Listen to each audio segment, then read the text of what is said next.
Spider man అంటే మనకు గుర్తొచ్చేది colourful suit, funny jokes and action sequences. కానీ స్పైడర్ మ్యాన్ నాయిర్ మాత్రం ఆ ఇమేజ్‌ని కంప్లీట్‌గా మార్చేస్తుంది.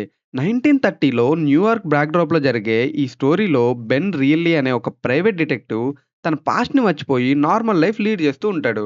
కానీ ఒక మిస్టీరియస్ కేస్ తన దగ్గరకొస్తుంది. అప్పటినుంచి క్రిమినల్స్, మిస్టరీస్ మధ్య తన డార్క్ పాస్ట్‌ని ఫేస్ చేస్తూ సిటీని సేవ్ చేయాల్సొస్తుంది. ఇది రెగ్యులర్ స్పైడర్ మ్యాన్ స్టోరీ కాదు. Spider man జోనర్‌ని Nair detective, thriller స్టైల్‌లో బ్లెండ్ చేసి చాలా యూనిక్‌గా ప్రెజెంట్ చేశారు. ఈ సీరీస్‌కి బిగ్గెస్ట్ హైలైట్ ఏంటంటే నికోలస్ కేజ్ తన యాక్టింగ్‌తో స్పైడర్ మ్యాన్ నాయిర్ క్యారెక్టర్‌ని నెక్స్ట్ లెవెల్‌కి తీసుకెళ్ళాడు. ఇంకో ఇంట్రెస్టింగ్ విషయం ఏంటంటే ఈ సీరీస్‌ని both colour and black and white వెర్షన్స్‌లో రిలీజ్ చేశారు. నేను పర్సనల్‌గా బ్లాక్ అండ్ వైట్ వెర్షన్ చూశాను.